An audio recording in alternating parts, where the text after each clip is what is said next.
জামাতটাকে তো কেউ চাই নেই। আর এত ক্ষমতা থাকা সত্ত্বেও আপনার জামাতের রাজনীতি বন্ধ হয় নাই কেন?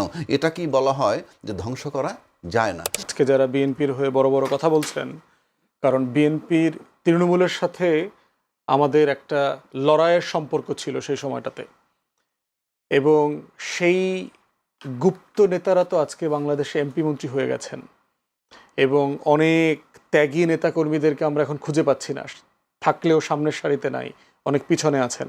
আপনি যাদেরকে গুপ্ত বলতেছেন, গুপ্ত তো পলিটিক্যাল টার্মস, কিন্তু একদম পিওরলি পলিটিক্যাল টার্ম। তাহলে আপনি এই গুপ্তদের সাথে আপনি তোর মহামিলাত করতে যান কেন? মহামিলাত করেন না, আপনি তো সবই আপনি বলেন। তাইলে ভারতের বিরুদ্ধে এত কথা বলা হয়, এই অন্তর্বর্তীকালীন সরকার যে মার্কিন মানে যুক্তরাষ্ট্রের সাথে এরকম একটা চুক্তি করে গেছে যাবার আগে, সেটাকে দেবপ্রিয় ভট্টাচার্য বলেছেন যে এটা সবচেয়ে বড় বিপজ্জনক চুক্তি, বাংলাদেশের সার্বভৌমত্ব থাকে কিনা এটা নিয়ে কথা হচ্ছে। বিএনপি পরিচয়টা দিতে পারলে খুশি হইতো, কিন্তু বিএনপিকে জামাত বলা হইতো, কারণ BNP main stream Democratic politics করে, জামাত বললে পিটাই মারা যাবে। গুপ্ত রাজনীতি ধরতে পারবেন, ওরা বেশি করে বিএনপি করে। আমি চিনি সাংবাদিকদের ভিতরে কারা কারা গুপ্ত আছে, এটা তো আমি চিনি। এখন গুপ্তটা তো একটা প্রতিষ্ঠিত, গুপ্ত ছিল তো, অস্বীকার করার কোনো উপায় নেই তো। সাদিক কায়ুম, ডক্টর জিএস, এটা সবই তো ছাত্রলীগের নেতাকর্মী ছিল।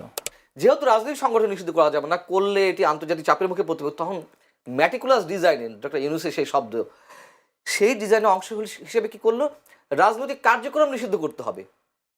এর আগে রাজনৈতিক কার্যক্রম নিষিদ্ধের কোনো ধারা ছিল না। প্রধানমন্ত্রী তারেক রহমান কালকে বগুড়ায় যে কথাটা বলেছেন, গুপ্ত বিভ্রান্তকারীরা ষড়যন্ত্র করছে, চক্রান্ত করছে, ক্ষমতা কুক্ষিগত করবার চেষ্টা করছে। তিনি অবশ্য বলেছেন, ইন্ডিকেট করেছেন 71, 86, 96, 111-এর সময় তারা এই জাতিকে বিভ্রান্ত করেছে। আপনি যদি একটু জিনিসটা পরিষ্কার করতে, আসলে কাদেরকে, কারা তারা? ধন্যবাদ আমাকে আমন্ত্রণ জানানোর জন্য, এবং যে যেখান থেকে দেখছেন শুনছেন সবাইকে আমার সালাম, সহ আলোচককেও শুভেচ্ছা। দেখেন, এখানে এটা তারেক রহমান বুবা, পুতুল, এই ধরনের কথাবার্তা আমরা শুনতেছিলাম, তারপরে বুবার মুখে এরকম বোমা, হ্যাঁ, সেটা একটা আশ্চর্য ব্যাপার। এবং একটু কড়াভাবেই উনি বললেন, সাধারণত এত কড়াভাবে ইলেকশনের পরে ওনাকে বলতে শোনা যায়নি আর কি। জি, সো বুবার যদি মুখের এই অবস্থা হয়, হ্যাঁ, তাইলে ওনারা যেভাবে আশা করেন যে উনি এটা কি বলে যে বাচালতা করবে, আগে যেরকম প্রধানমন্ত্রীরা করতো বা রাষ্ট্রপ্রধানরা করতো, তাইলে এদের অবস্থা কি হবে সেটা চিন্তা করার বিষয়। দেখেন, আমি যেই জায়গাটা একটু গুরুত্ব দিতে চাই, ছোট করে বলি যে রাজনীতি করা বা রাজপথে আন্দোলন করা, এটাও কি এক ধরনের মানে ক্ষমতা কুক্ষিগত করার একটা পায় তারা বলছে? রাজপথে আন্দোলন করা তো কোনো সমস্যা নাই, কিন্তু কথা হলো আপনি আন্দোলন কি নিয়ে করছেন, আন্দোলনের প্রক্রিয়া কি, আন্দোলনের প্রক্রিয়া কি। ধরেন এই যে আমি বললাম যে এই গভর্নমেন্ট কতগুলো জায়গায়, আচ্ছা আগে আপনার প্রশ্নের উত্তর দিই সরাসরি।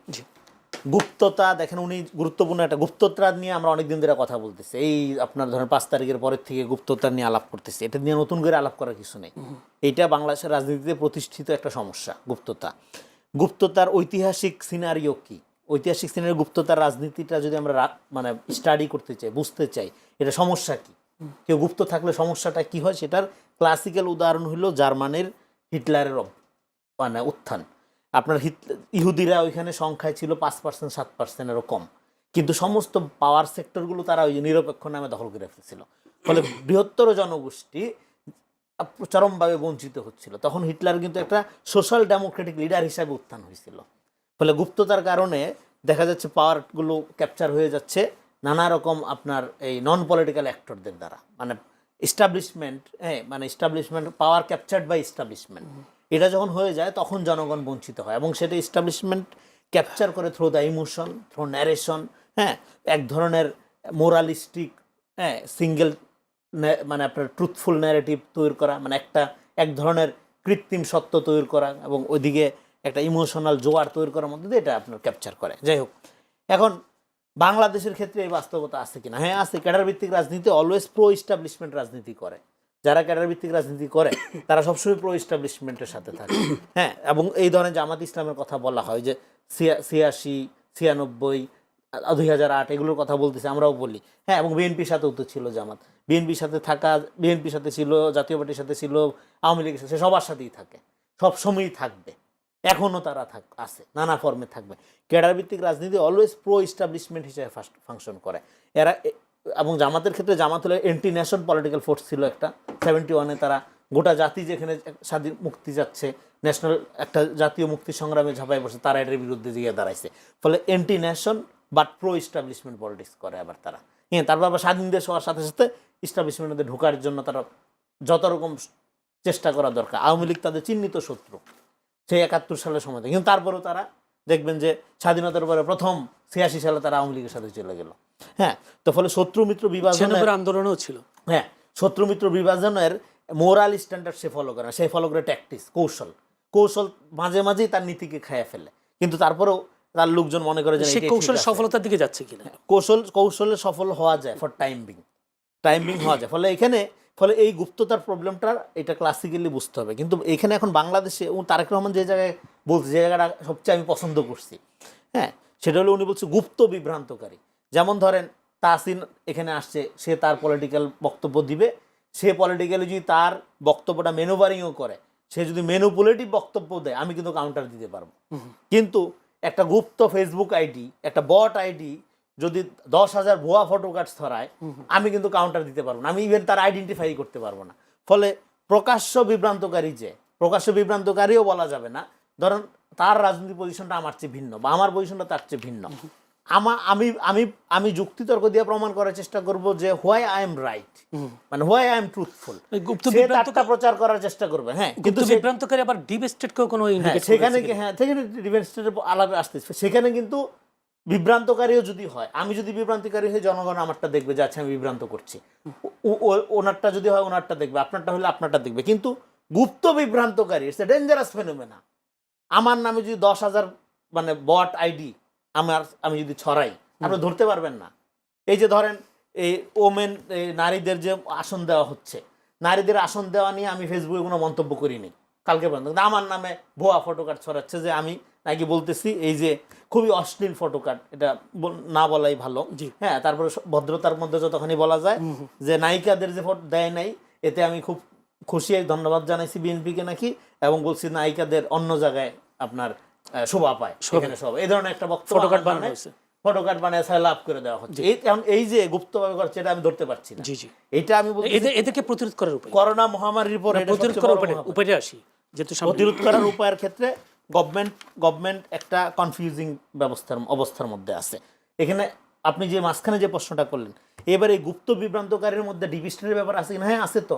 কারণ নন পলিটিক্যাল অ্যাক্টররা সবসময় গোলা পানিতে মাছ শিকার করে, সবসময় তারা আন্ডার কাভার থেকে ফাংশন করে এবং পলিটিক্যাল প্রসেসগুলোকে আন্ডারমাইন করে। ধরেন এনসিপির রাজনীতি, বিএনপির রাজনীতি, জামাতের রাজনীতি, গণসংহতি, অন্যান্য রাজনৈতিক ভিন্নতা, প্রতিপক্ষতা, পাল্টা কাউন্টার, এগুলো কিন্তু আমরা চাই এবং এগুলি হেলদি। কিন্তু আপনি গুপ্তভাবে থেকে এন্টার পলিটিক্যাল প্রসেসটাকে আন্ডারমাইন করে নন পলিটিক্যাল অ্যাক্টর দিয়ে ক্ষমতা দখল করার চেষ্টা করেন। বিএনপির মধ্যে কোনো গুপ্ত আছে কি? তখন কতগুলো জায়গায় নন পলিটিক্যাল অ্যাক্টররাও পলিটিক্যাল পার্টিকে প্রক্সি হিসেবে ব্যবহার করে। আর বিএনপির ক্ষেত্রে গুপ্ততার কোনো দরকার নেই, কেননা বিএনপি একটা inclusive mainstream political party. Awami লীগের সময় তো তার গুপ্ত থাকতে হয় না। ধন্যবাদ। আওয়ামী লীগের সময় কিন্তু লোকজন বিএনপি পরিচয়টা দিতে পারলে খুশি হইতো, কিন্তু বিএনপিকে জামাত বলা হইতো, কারণ বিএনপি মেইনস্ট্রিম ডেমোক্রেটিক পলিটিক্স করে, জামাত বললে পিটাই মারা যাবে। ফলে জামাতকে ডিফেন্ড করতো তারা, বিএনপি এই সময় যখন বিএনপি জামাত এক ছিল। ফলে বিএনপির ক্ষেত্রে গুপ্ততার কোনো ক্রাইসিস নেই। এইটুকু থাকি, পরে আসবো আপনার কাছে প্রশ্ন নিয়ে। তাহসিন রিয়াজ, আপনাদের এনসিপিরই অনেক নেতা আমি শুনেছি কোট সরত্তসারও তিনি বলতেন যে সংসদে সবসময় প্রধানমন্ত্রী পাশে বসে থাকতেন, কিন্তু প্রধানমন্ত্রীর জবাব দেন স্বরাষ্ট্রমন্ত্রী সালাউদ্দিন আহমদ, বা প্রধানমন্ত্রীর বিভিন্ন বক্তব্য জবাব দেন তিনি, কিন্তু প্রধানমন্ত্রী কোনো কথা বলেন না। তিনি বলেন যে একটা এটাকে নির্বাক অভিনেতা, এরকম একটি কথা তিনি করেছেন। কিন্তু এখন রনিবা যেটা বলছেন যে বোবার মুখে যে বোমা, এই শুনতে কেমন লাগছে? এটা শুনতে ভালো লাগছে না। কেন ভালো লাগছে না জানেন? প্রধানমন্ত্রীর কাজ হচ্ছে, প্রধানমন্ত্রীর কথাবার্তা সব কিছুর মধ্যে আমরা একটা ভারী কি প্রত্যাশা করি, আবার এটা প্রত্যাশা করি না যে তিনি এই নির্বাক অভিনেতার মতন তিনি বসে থাকবেন। তো হোয়াট উই মিন, আমরা কি আসলে প্রত্যাশা করি? দেখেন, আমরা যখন এটাকে ক্রিটিসাইজ করি, আমরা কি আসলে এই জন্য ক্রিটিসাইজ করি যে তাকে ক্রিটিসাইজ করা লাগবে? ব্যাপারটা তা না। আমাদের মানে ফিলসফিটা কি, যে ক্রিটিসিজমের ফিলসফিটা কি, ব্যাকথটটা কি? ব্যাকথটটা হচ্ছে যে যখন মানে দেশের সবচেয়ে গুরুত্বপূর্ণ বিষয় আদি নিয়ে সংসদে ডিসকাশন হয়, যখন কিনা আলোচনা হয় জুলাই সনদ বাস্তবায়নের পদ্ধতি নিয়ে, যখন কিনা আলোচনা হয় যে গুম অধ্যাদেশ, দুর্নীতি দমন কমিশন পরিচালনা অধ্যাদেশ, এই ধরনের সেন্সিটিভ অধ্যাদেশ বাতিল হবে কি হবে না এই ধরনের সিভিয়ার কেসেস নিয়ে যখন কিনা আলোচনা হয়, ওই আলোচনা, যেই আলোচনাটায় প্রধানমন্ত্রীর অংশগ্রহণ করা অনেক বেশি গুরুত্বপূর্ণ, গণভোটের আলোচনা, যেই গণভোট নিয়ে তিনি কিছুদিন আগেই ভোট চেয়েছেন, সেই আলোচনায় যখন আমরা দেখি যে তিনি বাইরে ঠিকই ভোট চান, কিন্তু সংসদে তিনি একেবারেই স্থবির, নীরব, নির্বাক হয়ে বসে থাকেন, ঠিক ওই পয়েন্টে আমরা প্রত্যাশা করি তিনি কথা বলবেন। আর যেটা প্রত্যাশা করি না, তিনি এই ধরনের মানে লেমেস্ট পলিটিক্যাল কমেন্ট করবেন না। এই যে দেখেন, এই যে উনি একেবারে ট্রেডিশনাল কথাবার্তা, একেবারে ছাত্র দলের, যুব দলের মেইন স্ট্রিম পলিটিক্যাল সারফেসে যে ধরনের কথাবার্তা চলে, গুপ্ত সুপ্ত, এই কথাবার্তাগুলো আমরা প্রত্যাশা করি না। কাজে উনি যদি বোমা মেরেও থাকেন, কথার বোমা, এই বোমাটা আসলে সুন্দর বোমা না। আমরা প্রধানমন্ত্রী যখন কাউকে অ্যাড্রেস করবেন, প্রধানমন্ত্রী যখন দেখেন, এই প্রধানমন্ত্রীর তো লেগেসি আছে পলিটিক্যাল, তাই না? পলিটিক্যাল লেগেসি আছে, হুট করে তো এখানে এসে অ্যাপেয়ার্ড হয়ে যান নাই। আমরা এভাবে করে ভাবি না, কিন্তু মানে ধাপ করে এসে এখানে অ্যাপেয়ার্ড হয়েছেন। বাংলাদেশে 111-এর সাফারার, তার পরিবার সাফারার। এবং আপনি লন্ডনে থাকাকালীন প্রধানমন্ত্রীর অসংখ্য বক্তব্য আছে, যেই বক্তব্যগুলো জোটকে ডিফেন্ড করে, যেই বক্তব্যগুলো তিনি কাকে গুপ্ত বুঝাইতে চান আমি জানি না, তো আমি আমার মিনিংয়ে উনি যাদেরকে গুপ্ত বুঝাইতে চাইছেন, সেই গুপ্তদের সাথে তার কি কি ধরনের, কোন কোন সময় কি কি ধরনের আলাপ আলোচনা হয়েছে, আমি বলবো, এটাও বলবো, আন্দোলন নিয়ে তার সাথে কি ধরনের স্ট্র্যাটেজিক ডিসিশনগুলো তাদের সাথে হয়েছে আমরা দেখতাম মানে তৎকালীন সময়। বেগম খালেদা জিয়া যখন জোটের মিটিং করতেন, আমরা তো ওই সময় ওই সমস্ত লোকজনদেরকে গুপ্ত দেখি নাই। হ্যাঁ, রনি ভাই যে কথাটা বলছে, এই কথাটার সাথে আমার কোনো দ্বিমত নেই। যে দেখেন, পলিটিক্স রিকোয়ার্স কি, আসলে পলিটিক্যাল একটা রিকোয়ারমেন্ট হচ্ছে স্বচ্ছতা। সেখানে আপনি, হ্যাঁ, আপনার স্ট্র্যাটেজিক কিছু পজিশন থাকতে পারে, that's a different debate, different case, আপনার একটা স্ট্র্যাটেজিক পজিশন থাকতে পারে। কিন্তু যেমন আমরা স্ট্র্যাটেজিক পজিশন, আমরা মির্জা ফখরুল ইসলাম আলমগীরকে আমরা বোরকা পরে প্রেস ক্লাবে যাইতে দেখছি, নিউজ। তাই এখন আপনি কি বলবেন এটাকে? আমি এখন যদি ভিন্ন শব্দ দিয়ে তাকে যদি আমি জাজমেন্ট করি, এই জাজমেন্টটা কি জাস্টিফাইড হবে না ইনজাস্টিফাইড? তার উপর জুলুম করা হবে। তো স্ট্র্যাটেজিক পজিশন ডিফারেন্ট। কিন্তু আপনি মানে ওই গুপ্ত হইতে গিয়ে, মানে আপনি কোনো দলের ভিতরে গুপ্তচর বৃত্তি করতে গিয়া, আপনি যদি তার প্র্যাকটিসটাকে দারুণ করে আপনি যদি নিজেকে ক্যামোফ্লেজ করতে গিয়ে যদি আপনি নিজে জুলুমবাজ হন, সেটা কিন্তু আমরাও অ্যাপ্রিসিয়েট করি না।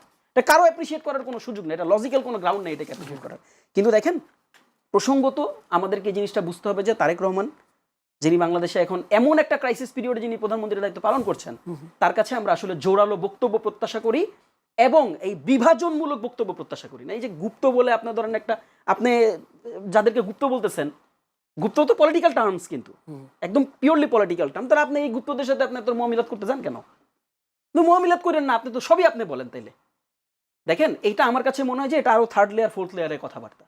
কাজে এই যে বোমার কথা তিনি বলছেন, এই বোমাকে আমি বোমা মনে করি না। আমার কাছে মনে হয় যে এই কথা তিনি না বললেই পারতেন। মানে আপনার ভিন্ন কোনো প্রশ্ন থাকলে যে প্রশ্নটা হচ্ছে, তাহলে একজন প্রধানমন্ত্রীকে নিয়ে নির্বাক অভিনেতা বলাটাও কতটা যুক্ত বা কত শোভনীয়? এটা তো একটা প্রপার ক্রিটিসিজম, কোনো সমস্যা নেই। নির্বাক অভিনেতা বলতে পারি, নির্বাক মানে আরো অন্য কিছু আমরা বলতে পারি। হ্যাঁ, সেখানে মানে একটা প্রধানমন্ত্রীর একটা রেসপেক্ট কোড আছে, ডেফিনেটলি ওনার কোডটা আমাকে মেনটেন করতে হবে, সেটা সকলকেই মেনটেন করতে হবে, সেটা সবাই করবে।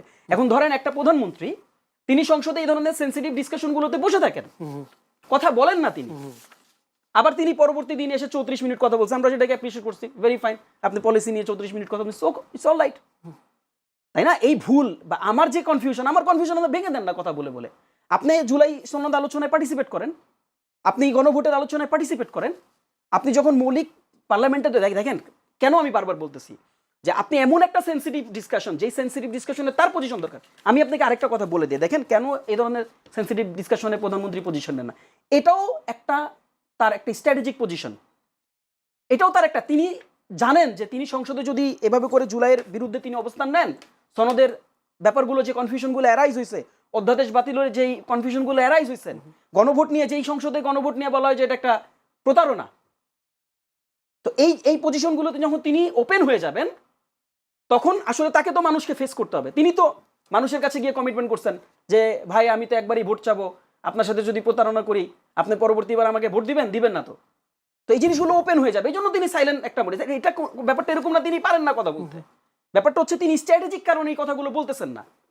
ঢাকা বিশ্ববিদ্যালয়ে ছাত্রদল, যুব দলের দীর্ঘদিনের পুরনো শিক্ষার্থীদেরকে অর্থাৎ ৩৬ জনকে হলে সিট বরাদ্দ দিয়েও এখন চলছে কিছুটা ছাত্রদল বা ছাত্র শিবিরের সাথে কিছুটা উত্তেজনাপূর্ণ বাক্য বিনিময় চলছে এবং তারা একে অপরকে প্রতিবাদ বিক্ষোভও করতে দেখা গেছে এবং শেষ পর্যন্ত কি হতে পারে বা কি হবে সেটা হয়তো সময় বলে দেবে। কিন্তু প্রশ্নটা হলো ২৪ পরবর্তী গণঅভ্যুত্থানের পর যেটা মানুষ আশা করেছিল যে সেটি সুন্দর বাংলাদেশ অর্থাৎ সমঝোতার ভিত্তিতে সবাই সংহতি নিয়ে একে অপর দলের সাথে মিলেমিশে একটি সুন্দর দেশ, সুন্দর বাংলাদেশ করবে, সে প্রত্যাশা ছিল ২৪-এর আন্দোলনে।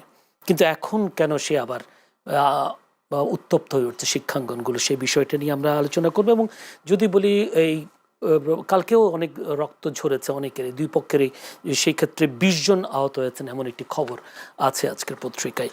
তো যদি বলি এই গুপ্ত বিরোধে কেন ঝরছে রক্ত, সেই প্রশ্নটা নিয়ে আমরা সেই বিষয়টা নিয়ে আলোচনা করতে চাই। আলোচনা করবো সমসাময়িক বিষয় নিয়েও। দর্শক মতে আলোচনার বিষয় আজকে নির্ধারণ করেছি গুপ্ত বিরোধে ঝরলো রক্ত, এবং সেই সাথে সমসাময়িক বিষয় নিয়ে আলোচনা হবে। আলোচনা করবার জন্য স্টুডিওতে উপস্থিত আছেন একজন সিনিয়র সাংবাদিক এম এ আজিজ। আপনাকে অসংখ্য ধন্যবাদ সময় দেওয়ার জন্য। দর্শক, আমার ভাই আছেন হাবিবুর রহমান হাবিব, সংসদ সদস্য, বিএনপি চেয়ারপারসনের উপদেষ্টা। হাবিবুর হাবিব, আপনাকে অসংখ্য ধন্যবাদ। আসবো গুপ্ত প্রসঙ্গে, আপনার কাছে আসবো। দর্শক, পুরো অনুষ্ঠান জুড়ে আপনাদের সাথে আছি আমি জয়নুল আবেদিন। বলছিলাম গুপ্ত বলাকে কেন্দ্র করে চট্টগ্রামে যে একটি রক্তক্ষয়ী সংঘর্ষ হয়ে গেল, কেন আবার উত্তপ্ত হচ্ছে সিঙ্গাগন, একটু সিনিয়র সাংবাদিক যেহেতু আমাদের সাথে আছেন জনাব এম এ আজিজ। ২৪ পরবর্তী আমরা কি এই চিত্র দেখব বা এই ছবি আন্দোলন দেখব বা শিক্ষাঙ্গন উত্তপ্ত হবে, সেই চিন্তা কি আমরা করেছিলাম কি? ধন্যবাদ আপনাকে। দেখেন দর্শক থেকে হাবিব ভাই আছেন, তিনি তো আমাদের নেতা এলাকার। হ্যাঁ, তো যাই হোক, গুপ্ত বললে জামাত কেন মাইন্ড করে? আপনি দেখেন ঢাকা ইউনিভার্সিটিতে যে সাদিক ক্যাম্প ভিপি হয়েছে, আগে জানতেন যে সে শিবির করতো না। পট পরিবর্তনের পরে হঠাৎ করে ভিসি ডাক দিছে, তখন কয় আমি ছাত্র শিবির অমুক। গুপ্ত তো বিএনপির ভিতরে গুপ্ত জামাত আছে না, আওয়ামী লীগের ভিতরেও ছিল। বিএনপির ভিতরে শুধু গুপ্ত জামাত আছে নাকি অন্য কোনো দলও আছে? সব দলে সর্বত্র আছে। এবং জামাত সার্বজনীন দল না, আপনি খেয়াল করে দেখেন, তারা এনজিও টাইপের দল, তাদের অনেক প্রতিষ্ঠান আছে, সব প্রতিষ্ঠানে শুধু জামাতি লোক চাকরি করে। ধরেন ঘটনাচক্রে জামাত যদি ক্ষমতায় যেত, তাহলে জামাতের সদস্যদেরই বাংলাদেশ হতো, অন্যদের না, আমাদের না। কারণ আপনি পরোক্ষ করে দেখেন যে একটা কথা প্রচলিত আছে যে জামাত যদি কোরবানি দেয়, সেও জামাতের ফকির খোঁজে, অন্য লোককে দেয় না, মানে ওই গরুর মাংস অন্যকে দেয় না। সুতরাং আমি তো মনে করি, ধরেন গুপ্ত রাজনীতি, গণতান্ত্রিক ব্যবস্থা চাই, গুপ্ত রাজনীতি চলতে পারে না। তাহলে জেএমবি, আনসারুল্লাহ বাংলা টিম, ওই যে নাথান বোম আমাদের হিল ট্যাক্সে একটা অংশ স্বাধীন চায় না, তাহলে তো ওদেরকেও পলিটিক্স করতে দিতে হয়। গুপ্ত রাজনীতি যারা করে তাদের গণতান্ত্রিক ব্যবস্থাপনায় কোনো রাজনীতি করতে দেওয়া উচিত না, আমি তো এটাই মনে করি। তো এখনো কি তারা গুপ্ত থেকে রাজনীতি করছে, আপনার কি মনে হয়? আসলে আছে তো এখনো বিএনপির ভিতরে, আমি তো বরাবরই বলি জামাতে 20% ভোট আছে, এখনো কমপক্ষে 20। গুপ্ত রাজনীতি ধরতে পারবেন, ওরা বেশি করে বিএনপি করে। আমি চিনি সাংবাদিকদের ভিতরে কারা কারা গুপ্ত আছে, এটা তো আমি চিনি, সেটা আমাকে জিজ্ঞেস করলে আমি গোপনে বলে দেবো, সমস্যা নাই। গুপ্ত রাজনীতির নাম বলা যায় না, না অফিসিয়াল বলা উচিত না, এটা সবাই জানে। এবং গুপ্ত রাজনীতি যারা করে তারা বেশি চাটুকারিতা করে, তাদেরকে বিএনপি নেতারাই পাহারা দেয়, তাদের চাকরিও দিছে, দখলও করাইছে তাদের দিয়ে, এই মিডিয়াই দখল করাইছে, বুঝছেন? এটা এইটুকু শুধু বললাম।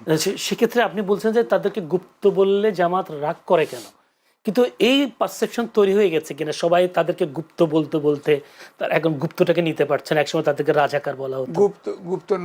গুপ্ত না থাকলেই তো হয়, তাহলে তো তাকে গণতান্ত্রিক রাজনীতি যদি সার্বজনীন পলিটিক্স করে, অর্থাৎ আমিও যদি ধরেন বিএনপি আছে, আওয়ামী লীগ ছিল, আমি টকশো করছি না শেষ পর্যন্ত, আমাকে ধরেও নিছে, ঠিক আছে, তারপরেও আমি ধরেন মৃত্যুর ভয় করি নেই, কথা বলছি, আমার তো অন্তত পক্ষে এন্ট্রান্সটা ছিল, ঢোকার জায়গাটা ছিল।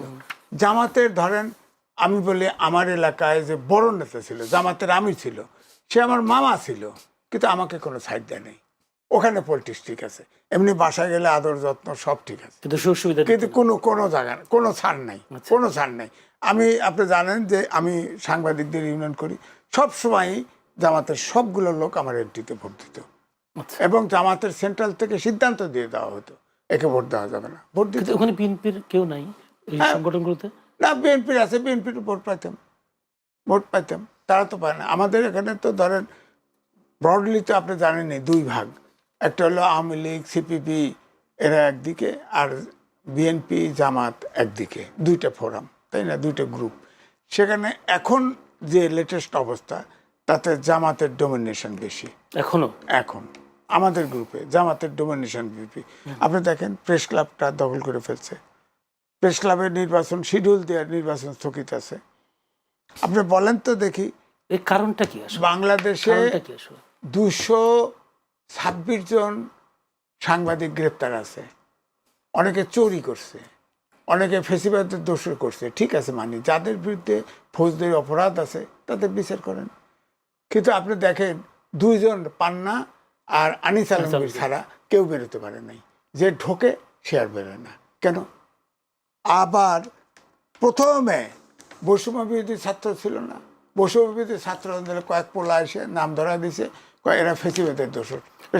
আসবে আমাকে একটু যে ইন্টারিম গভর্নমেন্টের সময় এই সাংবাদিকগুলো গ্রেফতার হয়েছে, এখন তো নির্বাচনী সরকার, তাহলে মুক্তি পাচ্ছে না কেন সাংবাদিক? না, এটা তো আমারও প্রশ্ন। সবার বিচার করুক, তাদের হিয়ারিং হোক, যদি দোষী হয় তার শাস্তি হোক, আমার আপত্তি নাই। কিন্তু আপনার হিয়ারিংয়ে হবে না। সারা বাংলাদেশে 260 জন না কতজন গ্রেপ্তার আছে, এর ভিতরে 50 জনের ভিতরে খুনের মামলা আছে। এটা আমাকে বিশ্বাস করতে হবে?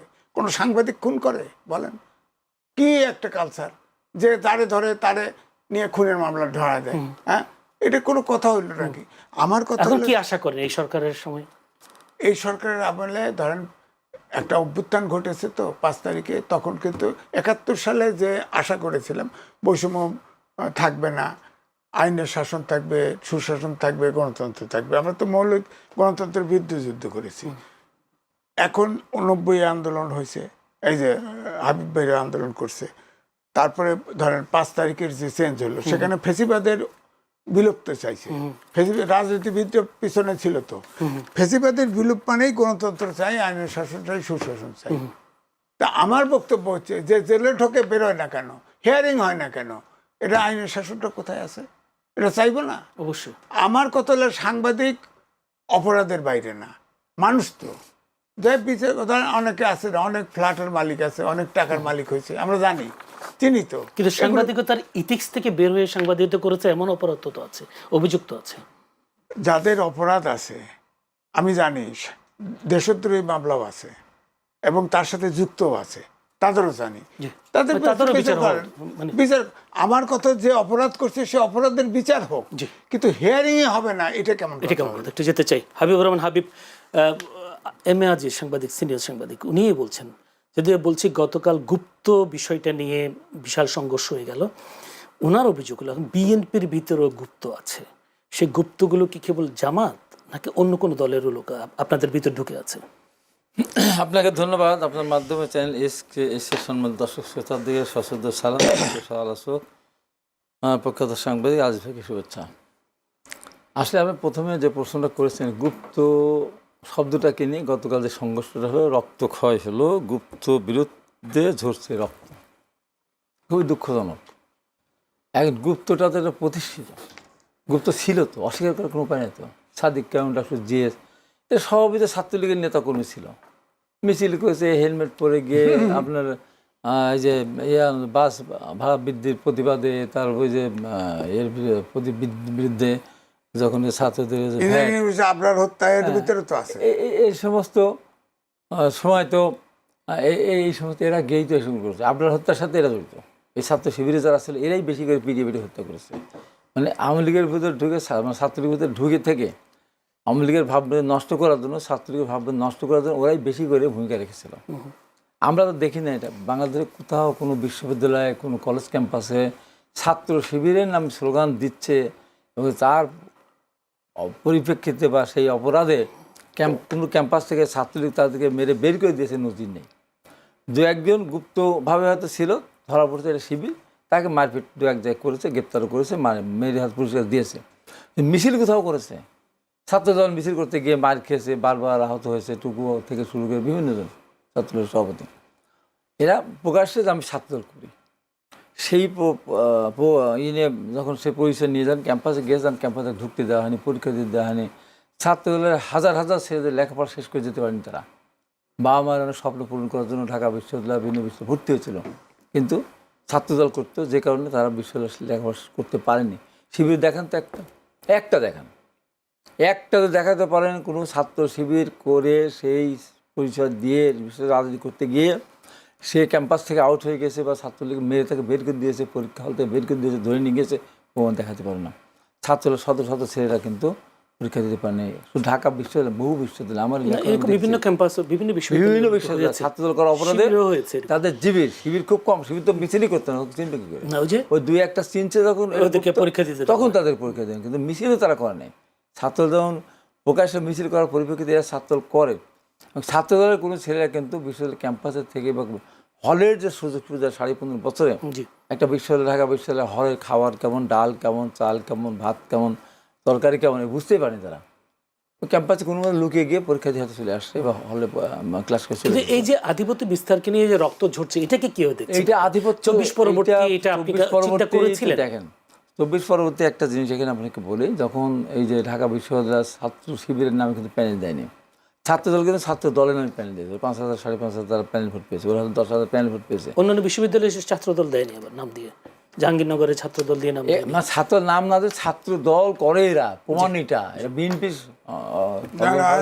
ওরা ছাত্র দলে জয়েন করছে, তো ফিরে আইছে তো। সেটা আসুক, আমি বলছি যে ছাত্র শিবির যে সারা বাংলাদেশের বিশ্ব জয় জয়কার, ছাত্র শিবির নামে কোথাও তারা দেয় না, সব জায়গায় ওরা সেটা আবার ছাত্রদল ওখানে গুপ্ত হিসাবেই থেকে ওখানে কিন্তু নির্বাচনগুলো করেছে। নির্বাচনের পরে কিন্তু এমন একটা অবস্থা সৃষ্টি হয়েছিল যে আগামী জাতীয় সংসদ নির্বাচনে সব জামাত হয়ে যাবে। আমি বহু জায়গায় বলেছি, ডাকসুর উদাহরণ দিয়ে বলছি, মুজাহিদ সেলিমের কথা বলেছি, উনি 72-এ জিতেছিলেন, 73-এ ছাত্রলীগের সাথে ওকে প্যানেল দিয়েও ব্যালট বাক্স ছিনতাই করতে হলো, পরে রেজাল্টই ঘোষণা হলো না। ওই যে গামা লেনিন পরিষদ, লেনিন কামা পরিষদ, তো এইটা মানে এটা হয়নি তো। বিশ্ববিদ্যালয়ের হলে, বিশ্ববিদ্যালয়গুলিতে এই ভোট দিয়ে এটা আবার হলো, এই যে সুস্থ সুন্দর ভোট হলো না, এই ভোটের ভিতরে কিন্তু জামাত কিন্তু এখানে ভোট চুরি করছে, আমার ওখানে চুরি করছে। এবং এই ঢাকা বিশ্ববিদ্যালয়, বিভিন্ন বিশ্ববিদ্যালয় অনেক ভোট দিতে যায়নি, আমি দেখেছি তো, সেই ভোটগুলি ওরা দিয়েছে। আপনি কোনোভাবে এনসিপির পক্ষ থেকে প্রস্তাব পেয়েছেন কিনা বা তাদের দলে যাওয়ার জন্য? দেখেন, এনসিপির দল গঠন হওয়ার আগ থেকেই আমাদের ব্যাপারে প্রস্তাব আছে। ইভেন নির্বাচনের আগেও আমরা এটা পাবলিকলিও বলেছি যে জুলাইয়ের পক্ষের যে তরুণ রাজনৈতিক দলগুলো আছে তারা সবাই এক প্ল্যাটফর্মে এসে একটা নতুন রাজনৈতিক ধারা তৈরি করতে পারে কিনা, এই আলোচনাটা নির্বাচনের আগে থেকে চলমান এবং আলোচনাটা এখনও চলছে নির্বাচনের পরেও। কারণ বাংলাদেশে বিরোধী দলের রাজনৈতিক যে শূন্যতা, এই শূন্যতা আমরা যারা ছোট ছোট রাজনৈতিক দল আছি আমরা কেউ এককভাবে পূরণ করতে পারবো না। এবং সংসদের বাইরে সেটা প্রমাণ হচ্ছে যে আসলে এইরকম একটা ব্রুট ল্যান্ডস্লাইড মেজরিটি দল যে আচরণগুলো করছে, যেটা খুবই অন্যায্য, জনগণ, দেশ এবং রাষ্ট্রের স্বার্থে তাকে যে আমার জবাবদিহিতা করা দরকার সেইটা আমরা করতে পারছি না। সেখানে আমাদেরকে অনেকেই এই প্রস্তাবটা নিয়ে আলোচনা করছেন যে সবাই এক ছাতার নিচে চলে আসা যায় কিনা, মানে অদূর ভবিষ্যতে আসার সম্ভাবনা আছে। এই আলোচনাটা চলছে, এই আলোচনাটা নতুন না। ধন্যবাদ আপনাকে জনাব মাহবুব আজিজ। আওয়ামী লীগের যে এখন উনি বলছিলেন যে তারা এখন অলস হয়ে পড়ে আছেন, তারাও যুক্ত হচ্ছে, তারা আগ্রহ প্রকাশ করছেন বিভিন্ন দলে যুক্ত হবার জন্য। তারা কি তাদের মনে কি এই উপলব্ধিটা হয়েছে কিনা যে নেতা যারা উচ্চ পর্যায়ে যারা নেতা তারা বাইরে গিয়ে বেশ আরাম আয়েসে দিন যাপন করছেন, তারা এখানে কষ্ট আছেন, শেষ পর্যন্ত তাদের কোনো খোঁজ খবর নিচ্ছে না দলের পক্ষ থেকে, তারা বাধ্য হয়ে একটা কৌশল বা ফায়দা লুটবার জন্য অন্য অন্য দলে ইনক্লুড হচ্ছে, বিষয়টা এমন কি? আসলে দেখুন, এই বিষয়গুলো তো আসলে এইভাবে আমরা বাইরে থেকে কিভাবে বলবো তারা কি করছে, বা এটা তো গোষ্ঠীগতভাবে কোনো রকম বিষয় না। আমরা আসলে বিশ্লেষণ করতে পারি আসলে রাজনৈতিকভাবে যে কোন দলের আসলে কি অবস্থান। একটা দলকে আমরা কি করে বিবেচনা করব? দল কি একটা সাইনবোর্ড, নাকি দল কয়েকজন মানুষের ক্লাব, তারা একসাথে চা খায় বা তারা একসাথে ভেঙে দাও, গুড়িয়ে দাও, আধিপত্যবাদ নিপাত যাক বলে? না, আসলে একটা আদর্শে একটা আদর্শের ছায়ায় তারা থাকে, তাদের একটা দৃষ্টিভঙ্গি থাকে এবং তাদের একটা গঠনতন্ত্র থাকে, ঘোষণাপত্র থাকে, তাদের এই এই এই যে একটা আদর্শিক একটা পাটাতন, সেভাবেই কিন্তু এক দল থেকে আরেক দল আলাদা। আওয়ামী লীগের আদর্শকে আমরা খুব ভালো মতোই জানি, এটা মুক্তিযুদ্ধের নেতৃত্ব দানকারী দল। আপনি আরো 50টা যুক্তি দাঁড়া করাতে পারেন, এই জায়গা থেকে আওয়ামী লীগকে সরানো যাবে না। এবং তারপরে যে সমস্ত নেতৃত্ব বিভিন্ন সময়ে বিভিন্ন রকম ঘাত প্রতিঘাতের মধ্যে এসেছে, আমি যেটা বললাম যে 15 বছর 2010 থেকে 24 সাল পর্যন্ত যে একদম একটা স্বৈরাচারী মনোভাব এখানে যুক্ত হয়েছে এবং বিরোধী মতকে কোনোভাবে স্থান দেওয়া হয় নাই, এটা তো বাংলাদেশের রাজনীতিতে নতুন নয়। যে যখন ক্ষমতায় যায় সে তার বিরোধী মতকে নির্মূল করা, শুধু স্থানই দেওয়ার না, বিরোধিতা, তোর আদর্শগত বিরোধিতা ঠিক আছে, কিন্তু আপনি থাকতেই পারবেন না সমাজে। আওয়ামী লীগ জাতীয় পার্টিকে পুতুল বিরোধী দল বানায়। জাতীয় পার্টি আপনাদের মনে পড়বে ফ্রিডম পার্টিকে তুলে নিয়ে আসছিল বিরোধী দল হিসেবে, এবং জাতীয় পার্টি এবং এই ফ্রিডম পার্টির অবস্থান আজকে সমাজে কোথায়? আগামীতে খুব অবাক হব না যারা সরকারি প্রশ্রয়ে আজকে বিরোধী দল হিসেবে অনেক বড় বড় কথা বলছে, তাদের অবস্থান যদি ফ্রিডম পার্টি কিংবা জাতীয় পার্টির মতো হয়। কারণ সরকারি পৃষ্ঠপোষকতায় আর যাই হোক, রাজনীতিতে বিরোধী দলীয় স্থান পূরণ করা যায় না। বিরোধী দল মানে হচ্ছে জনমানুষের একটা বড় ধরনের কণ্ঠস্বর।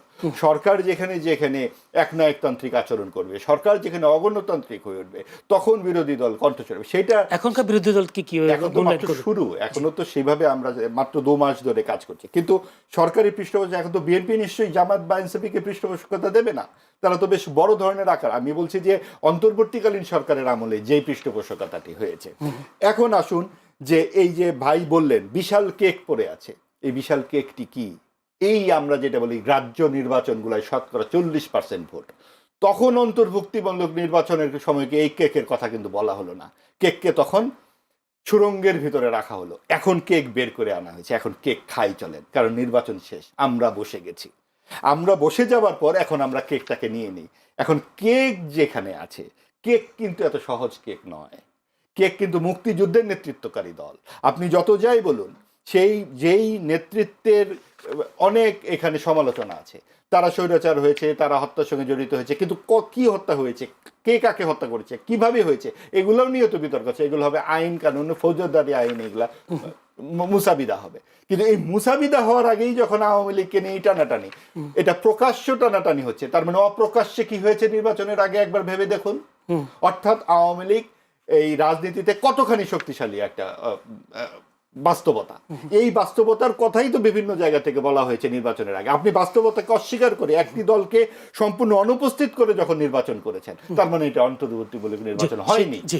এখন আপনার প্রশ্নটি ছিল যে কি বলতে চাচ্ছেন, যে আওয়ামী লীগ প্রাসঙ্গিক হবে কিনা? না, আমার প্রশ্ন এটাই যে আওয়ামী লীগ, আমরা দেখি বিএনপির যে তারেক রহমান লন্ডন থেকে দলকে নেতৃত্ব দিতে আমরা দেখেছি বিগত 17 বছর ধরে।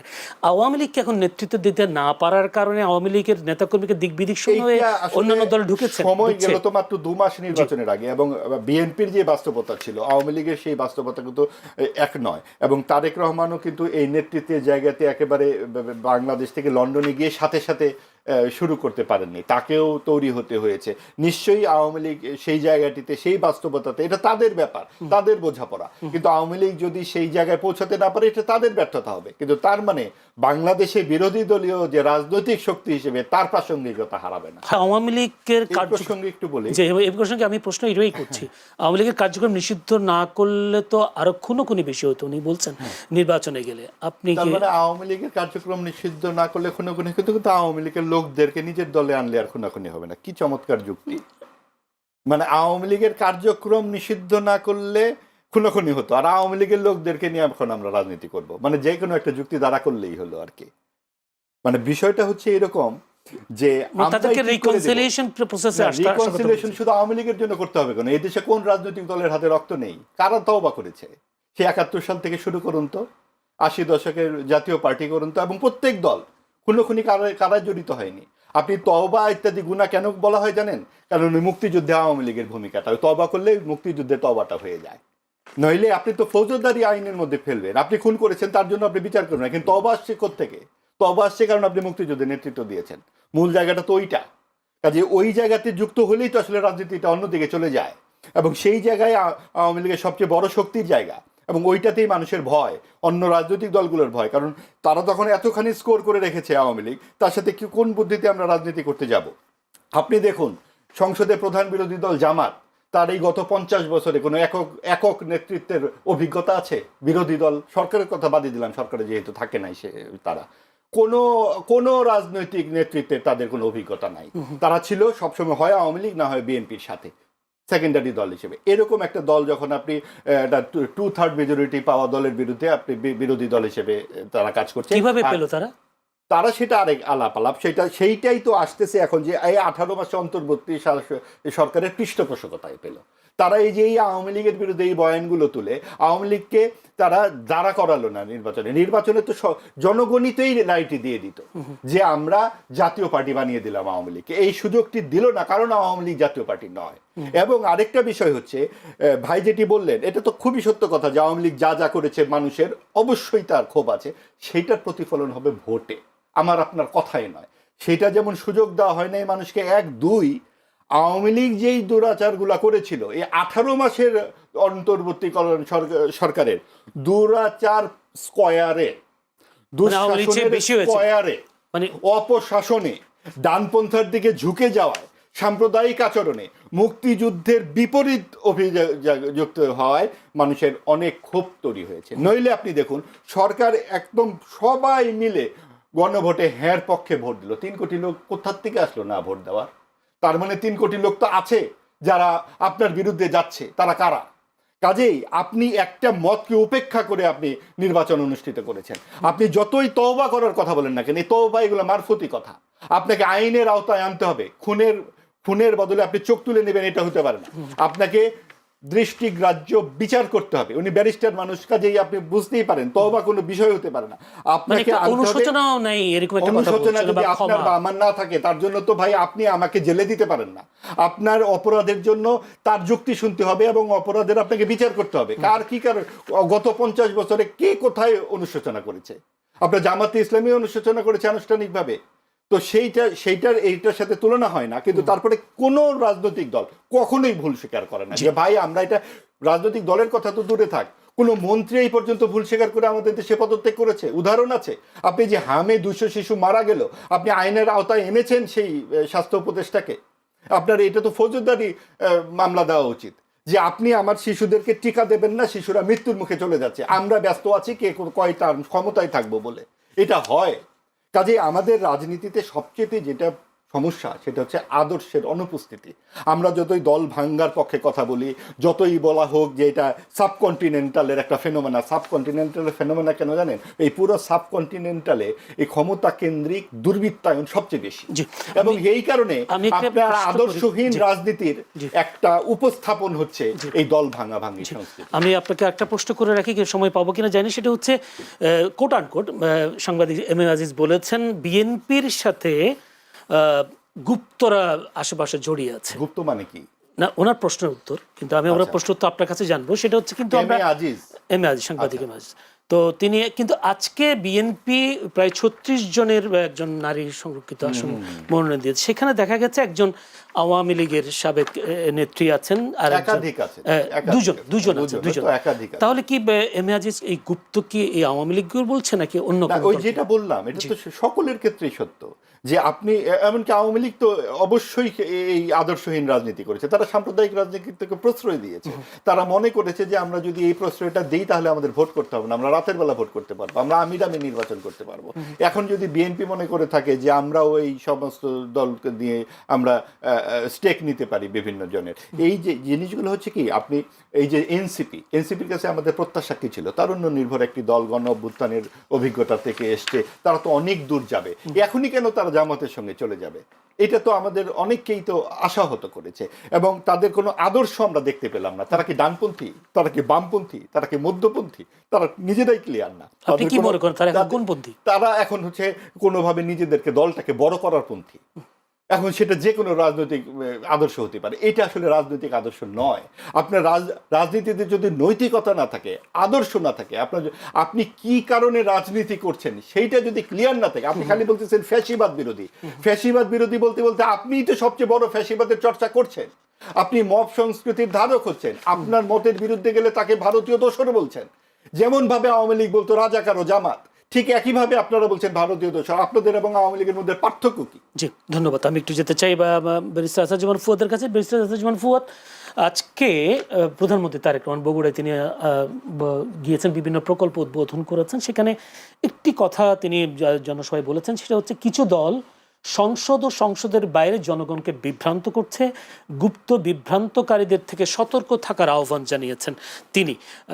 আমার প্রশ্ন হচ্ছে, কারা সে গুপ্ত বিভ্রান্তকারী? বা যদি বলেন কেউ কেউ আবার গুপ্ত বলতে তো জামাত শিবির এদেরকে বলে, এখন কি গুপ্ত বলে, যেহেতু আপনারা 11 দলীয় জোট এখন রাজপথে আন্দোলন করছেন, তো সেই ক্ষেত্রে আপনাদের দিকে ইঙ্গিত করেছে কিনা? সেটা তো আসলে মাননীয় প্রধানমন্ত্রী বলতে পারবেন, যিনি কাকে রেফার করেছেন আর কি। একটা বিষয় হচ্ছে 17 বছরের আওয়ামী বিরোধী আন্দোলনে তো আসলে বিএনপির নেতাদের বিশাল অংশকেই তো আমরা গুপ্ত হিসেবে দেখেছি। আজকে যারা বিএনপির হয়ে বড় বড় কথা বলছেন, কারণ বিএনপির তৃণমূলের সাথে আমাদের একটা লড়াইয়ের সম্পর্ক ছিল সেই সময়টাতে, এবং সেই গুপ্ত নেতারা তো আজকে বাংলাদেশে এমপি মন্ত্রী হয়ে গেছেন, এবং অনেক ত্যাগী নেতাকর্মীদেরকে আমরা এখন খুঁজে পাচ্ছি না, থাকলেও সামনের সারিতে নাই, অনেক পিছনে আছেন। তাহলে সেই গুপ্তরা কিভাবে সামনে আসলো? অতএব অন্যের দিকে, অন্য দলের দিকে তীর ছোড়ার আগে আমার মনে হয় যে সেটা নিজের দলের ব্যাপারেও এই রিভিউ করা দরকার, যে সরকারি দলের অধিকাংশ নেতারা কি আসলে রাজপথে ছিলেন কিনা, তারা নেতৃত্ব দেওয়ার চেষ্টা করেছেন কিনা, না তারা আসলে আওয়ামী লীগের সাথে মিলেমিশে লেনদেন, ব্যবসা বাণিজ্য, বিয়ে শাদী, ঢাকা ক্লাব, গুলশানে একসাথে লাল পানি খাওয়া, এগুলো তো আমরা নিজেরা দেখেছি। আপনার এক টেবিলে বসে বিএনপি আওয়ামী লীগের নেতারা দিব্যি আনন্দ ফুর্তি মৌজ মাস্তি করতেছে, আর এখানে আন্দোলনের নামে কর্মসূচি আসতেছে, সরকারের সাথে আতাত করে জেলে চলে যাচ্ছে যেন আন্দোলনে অংশগ্রহণ করতে না হয়। তাহলে সেই গুপ্ত রাজনীতি, প্রতিবাদ তো আমরা আওয়ামী লীগের আমলে দেখেছি। এবং ইদানিং দেখবেন নতুন করে আবার একটা ছাপরি হাইব্রিড বিএনপি বাইর হয়েছে, যাদেরকে 5 তারিখের আগে আমরা কেউ বিএনপি আকারে দেখি নাই। বড় বড় বিএনপির বুদ্ধিজীবী, প্রগতিশীল হাইব্রিড নেতাকর্মী আসছে এবং আমাদেরকে দিন রাত গাইল্লায়, যেভাবে আওয়ামী লীগের লোকজন আমাদেরকে গাইল্লায়, এবং প্রত্যেকের প্রোফাইল পিকচারে হইল যে আপনার তারেক রহমান, বেগম জিয়া, বিএনপি নেতাকর্মীদের ছবি। এখন এই গুপ্তরা কোথায় ছিল এতদিন? এই গুপ্তরা 5 তারিখের আগ পর্যন্ত গুপ্ত ছিল না, সাডেনলি বিএনপি হয়ে গেল যে। তাহলে প্রশ্ন হচ্ছে যে বাংলাদেশের রাজনীতিতে কাউকে গুপ্ত বলবার আগে নিজের দিকে দেখা দরকার। প্রশ্ন হচ্ছে পলিটিক্স করা দরকার, যে বিরোধী দলের অন সাবস্ট্যান্স, তার পারফরমেন্স কীরকম, সেটার ব্যাপারে কথা থাকলে কথা বলা উচিত। আপনি দেখেন যে চিফ হুইপ সাহেবকে যখন হাসনা জিজ্ঞেস করলো যে ওই তার এলাকাতে একটা ছেলেকে একটা মিম কার্টুন করার জন্য কেন গ্রেফতার করা হয়েছে, সে ভুল ভাল 6-9 দিয়ে বুঝায় বললো আর কি, এবং কোনো উত্তর নাই এখানে। তাহলে আমরা একের পর এক ইস্যু দেখতেছি, জাতীয় ইস্যু যেগুলো আসতেছে সেখানে কোনো সিরিয়াস বিতর্ক নাই। মাহবুব ভাই কারেক্টলি প্রেস করছেন যে এই দেখেন স্বাস্থ্য হাম বলেন, গণপরিবহনে হয়রানি বলেন, হজের মৌসুম আসতেছে, জিনিসপত্রের দাম, তেলের দাম বাড়াবেন। আমরা বলেছিলাম যে পার্লামেন্টারি সকল পার্টির সাথে কথা বলে পার্লামেন্টে আলোচনা করে তারপরে দামটা বাড়ান। দাম বাড়ানোর পক্ষে আমিও, এবং সেটা কি ফেজ আউট করা দরকার ছিল, আরও 1 মাস আগে করা দরকার ছিল। মানুষকে যে কষ্টটা দিলেন, যে মানুষ যে আপনার সিন্ডিকেটের কাছ থেকে, তারপরে দোকান থেকে, মুদির দোকান থেকে 150 টাকা, 200 টাকা, 250 টাকা লিটার করে করে কিনতেছে, এটা তো চলমান। এই যে হাজার হাজার কোটি টাকা এর ভিতর থেকে মার্কেট থেকে বের হয়ে গেছে, এটার ভিতরে একটা অর্গানাইজ সিন্ডিকেট আছে। সাডেনলি আমাদের এক মন্ত্রী বলছেন যে ইতিহাসের সবচেয়ে বেশি মজুদ, এনার্জি মিনিস্টার বলতেছেন 12 বছরের নাকি আপনার মানে নিড ফুলফিল করা যাবে আর কি। মানে এগুলো খুবই হাস্যকর। অতএব এইসব নেতারা এইসব কথা কেন বলছেন? কারণ তারা গুপ্ত ছিলেন, তারা আন্দোলন সংগ্রামে লড়াইতে বিএনপির সাথে ছিলেন না। শেষ প্রশ্নটা করি, একটু কারেকশন করি, সেটা হচ্ছে যে আমি তওবার কথা বলছি যারা ফৌজদারি অপরাধ করেন নাই। না, সেখানে আমি প্রশ্নটা জড়িয়ে দিই, সে হচ্ছে 71-এর অপরাধের জন্য জামায়াত কোনো ক্ষমা চায়নি বা তওবা করেনি বা অনুশোচনা করেনি, তাহলে 24-এর আন্দোলনের জন্য কেন আওয়ামী লীগ অনুশোচনা? বাংলাদেশের হিস্ট্রিতে সবচেয়ে বেশি সময় ধরে ক্ষমতায় ছিল কারা? বাংলাদেশের গত 55 বছরের হিস্ট্রিতে শেখ মুজিবের 3.5 বছর, 96 আওয়ামী লীগের 5 বছর, 8.5, 8.5-এর পরে হচ্ছে এই 17 বছর, 25+। জাতীয় পার্টিকে যদি ধরেন, আওয়ামী লীগের বি টিম 9 বছর, 25 আর 9 হচ্ছে 34 বছর, 111 আওয়ামী লীগের পারপাস সার্ভ করছে 35-36 বছর। তাহলে এই 56 বছরের ভিতরে সবচেয়ে মোটা দাগে বড় সময়টা কারা ক্ষমতায় ছিল? যারা মুক্তিযুদ্ধ বিক্রি করে খাইছে, দিল্লির দালালি করছে, আধিপত্যবাদ কায়েম করেছে, তারাই তো। এটা করার দায়িত্ব কার ছিল? যার জন্ম আজকে, যার বয়স আজকে 19, 20, 25, 30, তার উপরেই দায় চাপানো যাবে? তাহলে আজকে কেন 71-এর যুদ্ধাপরাধীদের বিচার 40 বছর পরে শুরু করতে হইল? এটা প্রথম আওয়ামী লীগের সরকারের রেসপন্সিবিলিটি ছিল না? ক্রিমিনাল ফৌজদারি অপরাধের আলামত কতদিন জীবিত থাকে? এটা নিয়ে আপনি রাজনীতি করতে চাইছেন, বিচার করতে চান নাই। আমরা কিন্তু 24-এ এই পজিশন নেই নেই সময় দিয়েন। আমরা কিন্তু 24-এ এই পজিশন নেই নেই 24-এ আমরা শুরু থেকে বলেছি শেখ হাসিনার প্রতিও আওয়ামী লীগের প্রত্যেক নেতার প্রতি ইনসাফের সাথে বিচার করতে হবে, কারো প্রতি জুলুম করা যাবে না। এবং সেই জায়গাতে আমরা বারবার বলেছি এই যে মিথ্যা মামলা দেওয়া, যাকে তাকে যাত্রাবাড়ি আর উত্তরার হত্যা মামলায় আসামি করা, এবং এই যে পাগলামিগুলো চলছে আইনশৃঙ্খলা বাহিনীর মাধ্যমে, সেগুলো বন্ধ করা দরকার। ন্যায্য মামলায় ন্যায্যতার সাথে বিচার করা দরকার। এবং এই বিচার করা নিয়ে যে রাজনীতি 71-এর এটা চলছে, 24 নিয়ে এটা চলতে দেয়া যাবে না। বিচার করবেন, 24-এর সনদ বাস্তবায়ন করবেন। কথা খুব পরিষ্কার। চেতনা ব্যবসা শুনতে শুনতে আমরা খুব ক্লান্ত। বাংলাদেশ রাষ্ট্রটাকে বিনির্মাণ করা দরকার চেতনা ব্যবসা বাদ দিয়ে। জি, ধন্যবাদ আপনাকে। যদি বলি ক্ষমতায় ছিল বেশি দিন আওয়ামী লীগ, কিন্তু সে আওয়ামী লীগ 71-এ জামাতের বিচার কেন করলো না, কেন রাজনীতি করলো? জাতীয় পার্টির এই 10 বছরের শাসনকেও আওয়ামী লীগে যুক্ত করে দেওয়া হলো। মানে যুক্তির তো কোনো শেষ নাই। বিএনপিও তো তাহলে অনেকে আওয়ামী লীগ থেকে বিএনপিতে গেছে, তাহলে পুরো 55 বছরে আওয়ামী লীগ ক্ষমতায় ছিল। কিন্তু 55 বছর 54 বছর আওয়ামী লীগ ক্ষমতায় থাকলেও সবচেয়ে যে গুরুত্বপূর্ণ জায়গাটি হচ্ছে যে মুক্তিযুদ্ধের পর 3.5 বছর শেখ মুজিব বঙ্গবন্ধু ক্ষমতায় ছিলেন। আপনি দেখুন যে হত্যা তো অনেক হয়েছে। জিয়াউর রহমানকে মারা হয়েছে আমাদের দেশে খুব নির্মমভাবে, এবং প্রত্যেকটা হত্যাই দুঃখজনক এবং নির্মম। বেনজির ভুট্টো মারা গেছে, রাজীব গান্ধী মারা গেছে, এই উপমহাদেশে প্রধানরা মারা গেছে। কিন্তু আপনার সুবিধার জন্য, মানে এখন 24-এর অভ্যুত্থানের পরে যে বিচার কার্য চলছে, 71-এর পরে বিচার কার্য চলেনি, শুরু হয়নি। না না, আপনি 71 আর 24-এর পরের বাস্তবতা বুঝতে হবে তো। তখন আমাদের বাজেট ছিল $1200, আর এখন কত বিলিয়ন ডলার হিসাব আছে কোনো? তখন হয়েছে একটা মুক্তিযুদ্ধ, আর এখন হয়েছে একটা সরকার বিরোধী আন্দোলন। একটা বললেই হলো, মূল জায়গাটা ওইখানে। মুক্তিযুদ্ধকে নস্যাৎ করতে হবে, ওইখানকার তওবা নিয়ে কথা বলা যাবে না। এখনো তওবা প্রশ্নটা আসবে না, আসবে 24-এর তওবা। আপনার কোটি কোটি মানুষকে শরণার্থী করা হচ্ছে, লক্ষ লক্ষ মানুষ মারা গেছে, সেইটা নিয়ে কোনো তওবার বিষয় আসবে না। এবং $1200 একটা বাজেটের দেশ, যেখানে কোনো রাস্তা নাই, কালভার্ট নাই, মানুষের খাওয়া নাই, কেবলমাত্র স্বাধীন হয়েছে একটা দেশ। স্বাধীনতা বোঝে তারা? সেই স্বাধীন হবার পর সেই রাষ্ট্রপতিকে 22 জন সদস্য সহ কেন মারা হয়েছে? ওই আদর্শের কারণে, যে এই আদর্শটাকে শেষ করে দিতে হবে। কেন মুক্তিযুদ্ধ করতে হলো তারপরে কোন কোন দেশ স্বীকৃতি দিল বাংলাদেশকে? একটু তাকিয়ে দেখুন বাংলাদেশে আন্তর্জাতিক পরিসরে তখন বাংলাদেশের অবস্থান কোথায় ছিল।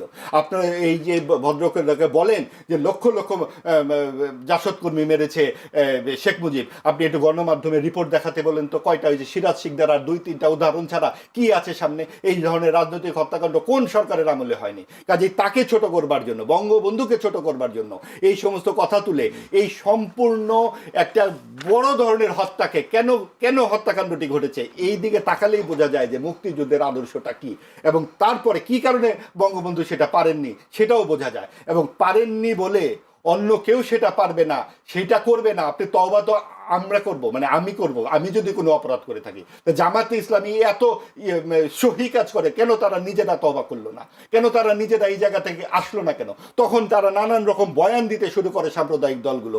এমন অবস্থা হয়েছে 18 মাসে অন্তর্বর্তীকালী সরকারের আমলে যেন এই দেশে মুক্তিযুদ্ধই হয় নাই, ভারত এসে যুদ্ধ করে গেছে।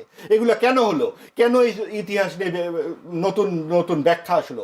কারণ আমরা এখানে মুক্তিযুদ্ধটাকে বিতর্কিত করে তুলতে চেয়েছি, এবং সবকিছু ভারতীয় আধিপত্যবাদের নামে হয়েছে। ভারতের বিরুদ্ধে এত কথা বলা হয়। এই অন্তর্বর্তীকালীন সরকার যে মার্কিন মানে যুক্তরাষ্ট্রের সাথে এরকম একটা চুক্তি করে গেছে যাবার আগে, সেটাকে দেবপ্রিয় ভট্টাচার্য বলেছেন যে এটা সবচেয়ে বড় বিপজ্জনক চুক্তি, বাংলাদেশের সার্বভৌমত্ব থাকে কিনা এটা নিয়ে কথা হচ্ছে। এটা নিয়ে কেন কোনো কথা বলা হয় না? আধিপত্যবাদ শুধু ভারতীয় আধিপত্যবাদ? ভারতীয় আধিপত্যবাদের মধ্যে যদি বাংলাদেশ যুক্ত হতোই, তাহলে তো ভাই সরাসরি অঙ্গরাজ্যই হয়ে যেত। তাহলে কেন ওআইসিতে যুক্ত হলেন বঙ্গবন্ধু? কেন মুসলিম পরিচয় আলাদা হলেন? কেন স্বাধীনতার পর পর এই দেশ থেকে ভারতীয় সৈন্যরা চলে গেল? তাহলে তো মরে মরে ভারতীয় সৈন্য থাকতো। কাজে এই সমস্ত রূপকথার গল্প বাদ দিয়ে আদর্শভিত্তিক রাজনীতি করতে হবে। সাম্প্রদায়িক রাজনীতির মূল উদ্দেশ্য হলো আফগানিস্তান, পাকিস্তান, সিরিয়া, লেবাননের সাথে যুথবদ্ধ হওয়া। ওই জায়গাতে পৌঁছানোর জন্য পৃষ্ঠপোষকতা করেছিল অন্তর্বর্তীকালীন সরকার, যেটা বিএনপি সকল মতামত নিয়ে মানুষের পক্ষে দাঁড়িয়ে, মুক্তিযুদ্ধের পক্ষে দাঁড়িয়ে তারা এই বিপদ থেকে জাতিকে উদ্ধার করেছে। কিন্তু বিজয়ী হবার পর আপনি মুক্তিযুদ্ধ নিয়ে কোনো কথা শুনবেন না। জি, আওয়ামী লীগের কার্যক্রম নিষিদ্ধ করে আওয়ামী লীগের রাজনীতি ধ্বংস করা যাবে কিনা বা বিনাশ করা যাবে কিনা একটা প্রশ্ন যদি বলি। আবার মঞ্জু আলম পান্না বলেছেন আওয়ামী লীগকে কি জন্য নিষিদ্ধ করবে? না, আপনি বলছেন বিনাশ করা যাবে কিনা, এটা যদি আমি এক লাইনে জবাব দিই, আপনি জানেন সায়েন্সের একটা থিওরিতে বলে শক্তির রূপান্তর হয়, ধ্বংস করা যায় না। আপনি যে কোনো শক্তি, আপনি যদি একটা মেটালকে শক্তি ধরেন, একটা লোহার টুকরাকে, এটা দিয়ে আপনি জাহাজ বানাইতে পারেন, তলোয়ার বানাইতে পারেন, হ্যাঁ, বোম বানানোর কাজে লাগাইতে পারেন। এইভাবে যে কোনো শক্তির রূপান্তর আছে, ধ্বংস হয় না। আপনি যে কথা জামাত নিয়ে বলা হইল, আপনি যদি লক্ষ্য করে দেখেন, আমি যদি এরশাদ পতনের পর থেকে ধরি, আমার কাছে মনে হয় আমাদের এই আন্দোলনগুলো বেশি মনে আছে, মানে এরশাদ পতনের পর থেকে। সেখান থেকে কিন্তু কম সময় না, মোটামুটি 35-36 বছর। এই 35-36 বছর যাবতই কিন্তু দ্বিদলীয় শাসন ব্যবস্থায় দুইটা বড় দল জামাত বিরোধী, এবং এই জামাত বিরোধী থাকার যথেষ্ট যৌক্তিক কারণ আছে তাদের মতে। আমি কিন্তু কারো পক্ষে বিপক্ষে বলছি না, আমি অ্যানালাইসিস দিচ্ছি। তাহলে অত বড় দুইটা শক্তি গত 25 বছর তারা টানা রাজত্ব, না 25 না 30 বছর, শেখ হাসিনার 2 টার্মে 20 বছর, ম্যাডাম খালেদা জিয়া মনে করেন 3 বার প্রধানমন্ত্রী, 10 ইয়ার্স। এই 30 বছর কিন্তু এই দ্বিদলীয় শাসন অ্যাবসোলুট টার্মে ছিল, এবং তারা ফুল টাইম জামাত বিরোধী। যদিও তারা জামাতকে আন্দোলনে নিছে, মন্ত্রীও বানাইছে, এটা বললি বলে আমার প্রয়োজন ছিল তখন নিছি, আর এখন আমার প্রয়োজন নেই নিলাম না। ভেক টার্ম, বাংলাদেশের লোকগুলো খায় না, আমি সেখানে যাচ্ছি না সেই আলোচনাটায়। কিন্তু আমরা তো ধ্বংস করতে চেয়েছি, জামাতটাকে তো কেউ চাই নেই। আর এত ক্ষমতা থাকা সত্ত্বেও আপনার জামাতের রাজনীতি বন্ধ হয় নাই কেন? এটা কি বলা হয় যে ধ্বংস করা যায় না? সেই জামাত হাঁটি হাঁটি পাপা করে আজকে বিরোধী দলের নেতা। গল্প আপনি যত করেন, 5 বছর পতাকা উড়বে তার বাড়িতে। আমি কিন্তু বিদ্বেষ না আমার, আমি ব্যাখ্যা দিচ্ছি কি বিরোধিতা করছেন, নাকি নাটক। স্বাধীনতার পক্ষ শক্তি বিপক্ষ শক্তি, এটা নাটক কিনা, পরিষ্কার নাটক ছাড়া আমি কিছু দেখি না। তা না হলে আজকে তারা 68টা সিট পেয়েছে, 1। 2, তার পক্ষে কেউ কথা বললে রাজাকার ট্যাগ দেওয়া হয়। 31% ভোট পেয়েছে, সবই কি রাজাকার? কেউ বলছে আওয়ামী লীগ না থাকার কারণে ভোট বেশি। দরকার নেই আমার, 31% ভোট দিছে তো, হ্যাঁ, তাদেরকে ফাঁসি দিবেন, গুলি দিবেন? কেন ভোট দিছিল? 2টা পরীক্ষিত দল দেখে তারা ভাবছিল দেখি কি হয়। সেটা দিয়ে বিতর্কিত করে গেল রেজওয়ানা। কি বলল?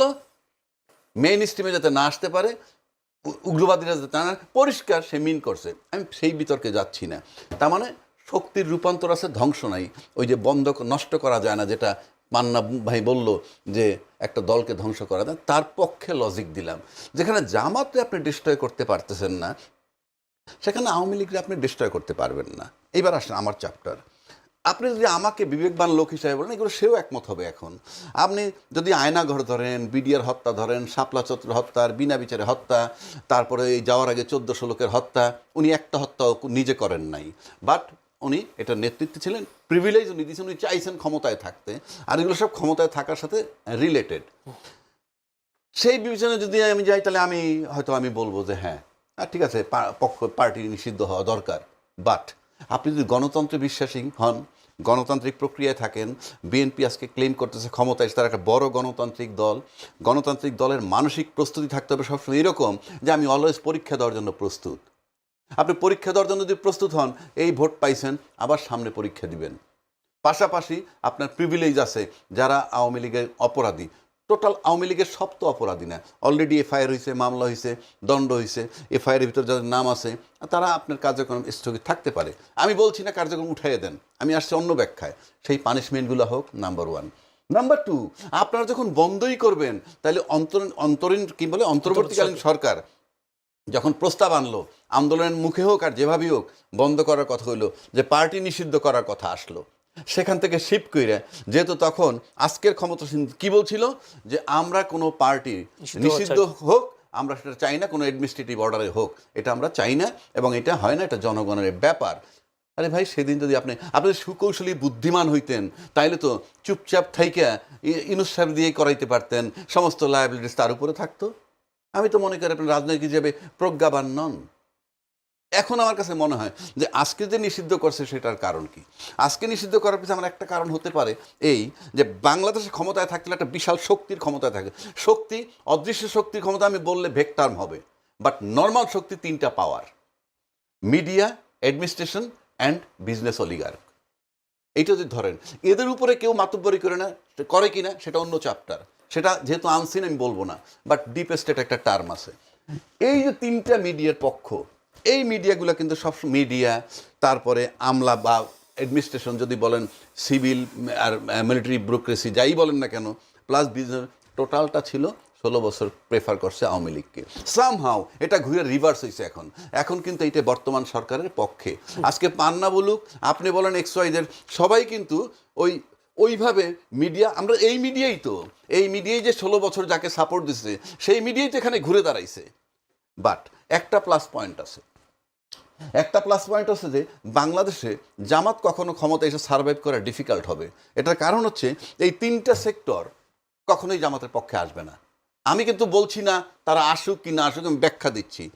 এই যে মিডিয়া, আমলা এবং বিজনেস অলিগার্ক যারা, তারা যেহেতু জামাতকে প্রেফার করবে না, এটা যখন নিশ্চিত হয় কোনো দল, তখন ভাবে মিডিয়া কোনো অপশন নাই, তখন মনে করেন সেই দলটা ডেসপারেট হতে পারে।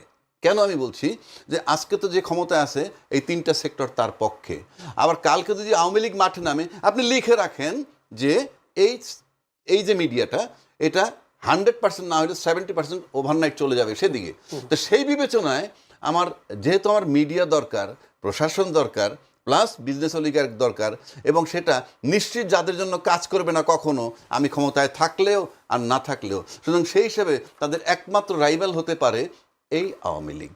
এবং সেই আওয়ামী লীগ যে ক্ষমতায় ছিল, যে শক্তিটা নিয়ে, সেই শক্তির কাছে যদি আজকের সরকার নিজেরে প্রমাণ দিতে পারে যে ইয়েস, আওয়ামী লীগের জায়গায় আমরা থাকলে কোনো অসুবিধা নেই, আওয়ামী লীগ যেটা করেছে আমরা সেটা করতে পারবো, এই নিশ্চয়তার ভিত্তিতে তারা বন্ধ করতে পারে বলে আমার কাছে মনে হয়। তা না হলে আরেকটা বিষয় আপনাকে আমি বলি, এই যে দল যেটা সিদ্ধান্ত নিল, বিএনপির মতো দল, এটা নিয়ে একটা বিরাট প্রশ্ন আসবে। এই সিদ্ধান্ত দিয়ে প্রমাণ করলো ওনারা যে ওনারা গণতান্ত্রিক কি না, এই প্রশ্ন আসবে। মঞ্জুল আলম পান্না বলেছেন আবার কোনো এক সময় অনুমোদন দেওয়ার মতো সুযোগ আছে না, সংসদে। সেটা তো ধরেন, হ্যাঁ, সংসদ যেটা না, আপনি একটা অধ্যাদেশ আজকে করছেন, আবার সময়ের ব্যবধানে বাতিলও করতে পারেন। কিন্তু বিষয়টা হচ্ছে যে এটা তো আওয়ামী লীগ স্পেসিফিক্যালি বন্ধ করা হয়েছে, তার রাজনৈতিক কার্যক্রম তা তো না। অধ্যাদেশটা রেটিফাই করা হয়েছে, আইনে রূপান্তর করা হয়েছে। আওয়ামী লীগ কিন্তু এখানে অপশনাল সাবজেক্ট। এইটির অধীনে এইটাকে নিয়ন্ত্রণে রেখে সন্ত্রাস দমন অধ্যাদেশটাকে অ্যাপ্রুভাল দিছে। হ্যাঁ, এখন নির্বাহী আদেশে আবার যে কোনো সময় যদি সরকার মনে করে, তাহলে আমার কাছে যেটা মনে হয়, এটা যদি আপনি রিল্যাক্স হন, কথার কথা বলছি, কখনো যদি পরিবেশ পক্ষে আসে, আমরা অতীতে শেখ হাসিনা কি করছে, সবকিছু কিন্তু আদালতে শিফট হয়েছে, এবং আমরা আদালত যা বলে আদালতে বানাইছি, আমরা মানে ক্যাশ করেছি। এখন এরাও যদি এইরকম ভাবে যে আদালতে যাবে, আদালত যদি মনে করে, তার মানে কি নির্বাহী বিভাগের সাথে বিচার বিভাগের আন্ডারস্ট্যান্ডিং, কেননা ইতিমধ্যে আমরা আজকে দেখলাম যে বিচার বিভাগের যে আলাদা করে সচিবালয় বানানো হয়েছে, সেই অধ্যাদেশটাই বাতিল করে দিয়েছে। তো এই অধ্যাদেশ বাতিল করার মানে আপনি বলেন, তার মানে কি আপনি যদি গণতন্ত্রে বিশ্বাসী হন, তাহলে তো আপনার বিচার বিভাগটা আলাদা রাখবেন। আমাদের দেশের ক্যারেক্টারে যখন ক্ষমতার বাইরে যিনি থাকেন, ইনি এত বেশি গণতান্ত্রিক হন, গণতন্ত্রের জন্য জীবন উৎসর্গ করে ফেলেন, আর যখন টেক ওভার করেন তখন হাতের মুঠোয় নেয়, তখন আর গণতন্ত্র থাকে না। শব্দটা ব্যবহার করেন গণতন্ত্র, কিন্তু অ্যাকশন কিন্তু স্বৈরতন্ত্রের। তাহলে আপনি এই অধ্যাদেশ বাতিল করবেন কেন, if you believe in democracy? ধন্যবাদ। আমি একটু পান্নার কাছে মঞ্জুল আলম পান্না ভাইয়ের কাছে যেতে চাই। মঞ্জুল আলম পান্না, এখানে একটা বিষয়, এই বিল পাস হয়, এখন থেকে কোনো ব্যক্তি বা সত্তা অর্থাৎ রাজনৈতিক দল বা সংগঠনকেও সন্ত্রাসের জড়িত অভিযোগে নিষিদ্ধ করতে পারবে সরকার, এর আগে সন্ত্রাসবিরোধী আইনে কোনো সত্তার কার্যক্রম নিষিদ্ধের বিধান ছিল না। তখন বলা ছিল কোনো ব্যক্তি সত্তা সন্ত্রাসী কাজের সঙ্গে জড়িত থাকলে সরকার প্রজ্ঞাপন দিয়ে ওই ব্যক্তিকে তফসিলের তালিকাভুক্ত করতে পারে। তবে অধ্যাদেশের মাধ্যমে সংশোধনী এনে সত্তার যাবতীয় কার্যক্রম নিষিদ্ধের বিধান যুক্ত করা হয়। আমার প্রশ্নটা হলো, এই বিল পাশ হওয়ায় এখন তো যে কোনো সংগঠনকে নিষিদ্ধ করার পথ কি বেশি প্রশস্ত হলো কিনা, এক, আবার যে রাজনৈতিক দলগুলো এখন মাঠে আছে তাদের জন্য এটি অশনি সংকেত হয়ে উঠবে কিনা? সবচেয়ে বড় কথা হচ্ছে যেভাবে ব্যাখ্যা করুন নিষিদ্ধ করার সুযোগ আসলো কিনা বা আগে কি ছিল, সবচেয়ে বড় কথা হচ্ছে এটি অশনি সংকেত আমাদের রাজনীতিতে। আর আমাদের বোধহয় একটু ভুল হচ্ছে, আমরা গুলিয়ে ফেলছি। সেটি হচ্ছে রাজাকি ভাই লয়ার মানুষ, উনি আর ভালো বলতে পারবেন, আমি ইন ব্রিফ বলি এটার বিষয়ে। যখন আমাদের সাবেক রাষ্ট্রপতি আব্দুল হামিদ সাহেব ট্রিটমেন্টের জন্য থাইল্যান্ড বা অন্য কোথাও গেলেন, তখন এই অনেকে চোখে পড়লো, আরে এ তো বিদেশ চলে গেছে, আওয়ামী লীগের সাবেক প্রেসিডেন্ট, আওয়ামী লীগ মনে হতো, তাহলে আওয়ামী লীগকে নিষিদ্ধ করতে হবে। এবং রিফাইন্ড আওয়ামী লীগের একটা কথাবার্তা হচ্ছিল কয়েকদিন আগে, যিনি অ্যারেস্ট হলেন সাবেক স্পিকার শিরিন শামীম চৌধুরী বা সেলিন হায়াত আইভির সাবেক মেয়র নারায়ণগঞ্জের, অথবা সাবেক রাষ্ট্রপতি আব্দুল হামিদ, এদের সমন্বয় আসার কথা হচ্ছিল। তখন কিছু জঙ্গি মনোভাবাপন্ন ব্যক্তি আর কিছু সংগঠন, তার মধ্যে জামাতে ইসলামী ছিল, এবি পার্টি ছিল, এনসিপি ছিল, তারা এরা কি জঙ্গি সংগঠন কিনা?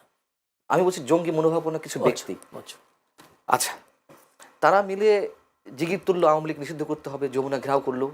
এটা হচ্ছে 2025-এর 9 মে, 2025-এর 11 মে তড়িঘড়ি করে সন্ত্রাস বিরোধী আইনের দুটি ধারা এটা সংশোধন করা হলো, 18 এবং 20। সন্ত্রাস বিরোধী আইনে কিন্তু নিষিদ্ধ করার কথা ছিল যে কোনো সংগঠন বা সত্তাকে সন্ত্রাসের অভিযোগে, কিন্তু রাজনৈতিক দলকে নিষিদ্ধ করার বিষয় স্পেসিফিক্যালি কিছু ছিল না, অথবা রাজনৈতিক কার্যক্রম নিষিদ্ধ করার বিষয় কিছু ছিল না। ওই সময় জাতিসংঘ থেকে শুরু করে হিউম্যান রাইটস ওয়াচ কিংবা ইন্টারন্যাশনাল হিউম্যান রাইটস অর্গানাইজেশনগুলো, অ্যামনেস্টি ইন্টারন্যাশনাল সহ, তারা বললো যে রাজনৈতিক সংগঠন নিষিদ্ধ করা যাবে না। যেহেতু রাজনৈতিক সংগঠন নিষিদ্ধ করা যাবে না, করলে এটি আন্তর্জাতিক চাপের মুখে পড়তে হবে। তখন ম্যাটিকুলাস ডিজাইন, ডক্টর ইউনুসের সেই শব্দ, সেই ডিজাইনের অংশ হিসেবে কি করলো, রাজনৈতিক কার্যক্রম নিষিদ্ধ করতে হবে। এর আগে রাজনৈতিক কার্যক্রম নিষিদ্ধের কোনো ধারা ছিল না। 18 এবং 20 ধারা সংশোধন করে এটি করা হলো, জারি করা হলো, এবং পরবর্তীতে 11 মে নির্বাহী আদেশে প্রজ্ঞাপন জারি করা হলো যে আওয়ামী লীগের উপর থেকে রাজনৈতিক কার্যক্রম নিষিদ্ধ করা হলো, মানে আওয়ামী লীগের রাজনৈতিক কার্যক্রম নিষিদ্ধ করা হলো। এই হচ্ছে মূল বিষয়। তার মানে আপনি রাজনৈতিক সংগঠন নয়, যে কোনো সংগঠন বা সত্তাকে নিষিদ্ধ করার বিষয় আগেও ছিল, যেমন হিজবুত তাহরির নিষিদ্ধ হয়েছে না, এরকম আরো কয়েকটি সংগঠন বাংলাদেশে নিষিদ্ধ হয়েছে, হরকতুল জিহাদ। এখন সেটি যেটি দাঁড়ালো যে রাজনৈতিক কার্যক্রমও নিষিদ্ধ করা যাবে, তার মানে এক অর্থে রাজনৈতিক দলকেই নিষিদ্ধ করা হচ্ছে। এখন বিষয় হচ্ছে, আপনার প্রশ্নটা কি ছিল আমি একটু ক্লারিফাই করলাম, পথটা খুলে গেল কিনা যে কোনো রাজনৈতিক দলকে নিষিদ্ধ করা? হ্যাঁ, এখন সেটা তো আমি প্রথমে বললাম, এখন এটি আরো সহজ হলো। এখন মনে করেন এই অস্ত্র জামাতের উপর প্রয়োগ করতে পারে, এই অস্ত্র আওয়ামী লীগ যদি ফিরে আসে আওয়ামী লীগ প্রয়োগ করতে পারে বিএনপির উপরে। আমি তো সেটাই বললাম একবারে, যে এই নিষিদ্ধ খেলার মধ্য দিয়ে, এই যে অন্যকে মাইনাস করে রাজনীতি করার মধ্য দিয়ে ডক্টর ইউনূসের জঙ্গি শাসন এসেছিল, জঙ্গিবাদ চরমপন্থার উত্থান ঘটেছিল, আরো একবার সেদিকে আমরা যাচ্ছি। এর মধ্য দিয়ে তারেক রহমান সাহেব বা বিএনপি যে খুব লাভবান হবে প্রশ্ন ওঠে না, কিন্তু সমস্যা হচ্ছে যখন যে ক্ষমতায় যায় কোশ্মিনকালের জমিদারি মনে করে সেটিকে, এবং তারা মনে করে যে সারা জীবনের জন্য, আজীবনের জন্য তারা ক্ষমতা এসছে, আর নামতে হবে না। কিন্তু বারবার আমরা ভুলে যাই, আমাদের সামনে নিকট অতীত রয়েছে 2024-এর 5 আগস্ট কিভাবে আওয়ামী লীগ সরকারের পতনটা ঘটেছিল। তবে আরেকটা কথা বলি, ইতিহাস থেকে মানুষ শিক্ষা নেয় না, প্রশ্নই ওঠে না, শিক্ষা নেয় না, এটা তো পুরনো কথা। এবং এটাই ইতিহাসের শিক্ষা, যে ইতিহাস থেকে আমরা কেউ শিক্ষা নেই না।